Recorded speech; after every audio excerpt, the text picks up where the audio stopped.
NASA 剛剛承認，他們又看見了一個不該存在的東西，一個比星系還古老的黑洞。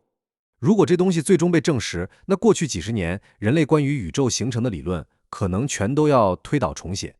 因為我們一直以為先有星系，後有黑洞，恆星誕生，恆星死亡，再坍縮成黑洞，這是現代天文學最基礎的邏輯之一。可現在，詹姆斯·韋伯太空望遠鏡看到的，卻像是另一種宇宙。一個黑洞先出現，然後星系才圍繞它慢慢長出來的宇宙。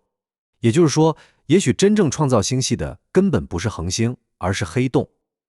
而這場宇宙學地震的起點來自一種聽起來甚至有點可愛的東西——小紅點。但你很快就會發現，這個名字背後可能藏着人類至今見過最危險的宇宙秘密。2022年，韋伯望遠鏡正式開始工作。它最大的能力是什麼？不是看得更清楚，而是看得更遠。遠到什麼程度？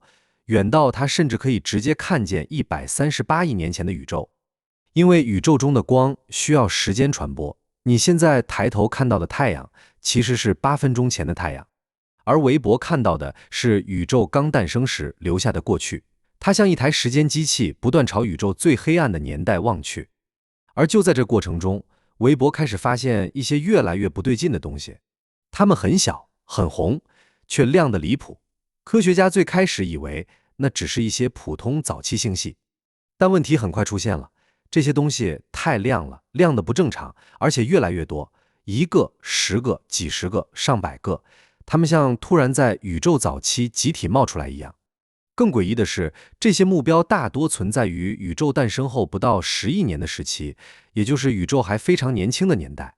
按原本理論，那時候的星系應該還很稚嫩，可這些小紅點裡卻像藏着某種巨大的能量源。於是 NASA、ESA 以及全球多個研究團隊開始深入分析，然後真正恐怖的東西出現了。2026年5月27日，NASA 和歐洲航天局同時公布了一項重磅研究。韋伯在距離地球超過130億光年的宇宙深處，發現了一個極其古老的目標，編號 Abell 2744 QSO1。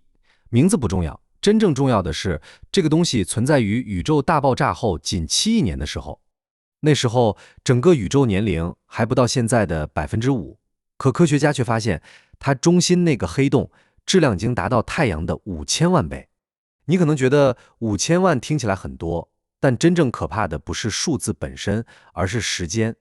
因為按照傳統理論，黑洞通常來自恆星死亡，小恆星死掉，形成小黑洞，小黑洞再不斷吞噬物質，慢慢变大。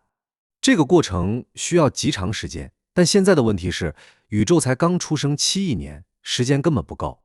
就像你剛種下一棵樹苗，結果第2天它已經長成了一座森林。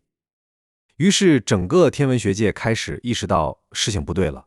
更離譜的是，這個黑洞居然占了整個系統絕大部分質量。什麼意思？正常星系裡，黑洞雖然巨大，但和整個星系相比，其實只占極小部分。比如銀河系中心黑洞質量大約400多萬個太陽，聽起來很誇張，對吧？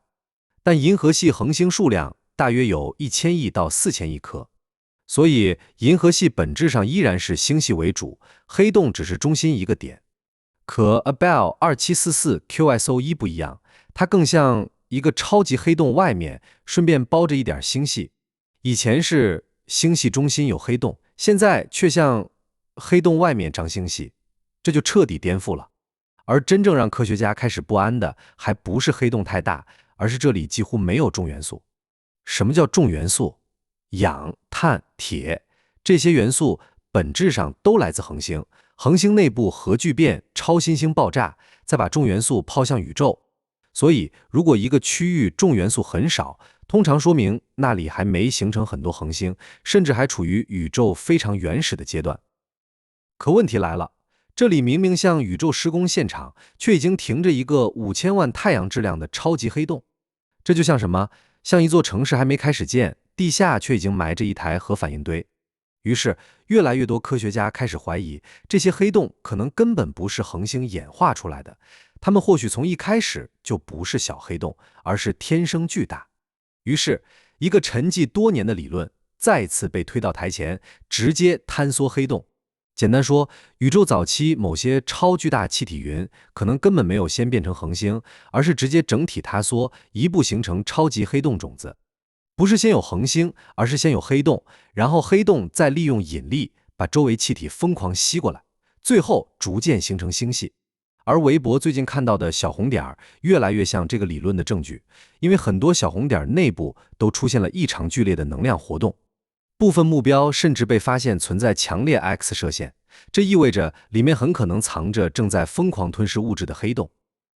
而事情到這裡其實已經夠震撼了，但真正恐怖的是，還有另一種更瘋狂的可能——原初黑洞。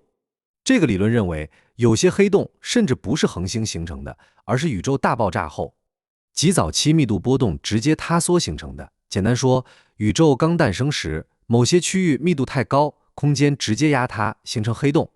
它們甚至可能比第一代恆星還古老。如果這個理論是真的，那意味着黑洞不是恆星死亡後的屍體，而是宇宙最早出現的結構之一，甚至比光還早參與塑造宇宙。而更可怕的是，一些理論還認為部分暗物質可能就是原初黑洞。這意味着什麼？意味着人類尋找幾十年的暗物質，也許一直以黑洞形式隱藏在宇宙深處。當然，目前科學界依然保持謹慎，因為現在還沒有人敢宣布原初黑洞已經被發現。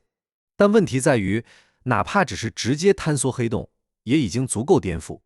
因為過去幾十年，人類默認的宇宙更像恆星宇宙。恆星點亮宇宙，恆星塑造星系，黑洞只是後來的副產品。可韋伯現在看到的卻越來越像一個黑洞宇宙，黑洞先出現，黑洞聚集物質，黑洞塑造星系，甚至黑洞決定宇宙結構。而這也是為什麼 NASA 在最新研究裡第一次用了一個非常重的詞——范式轉移。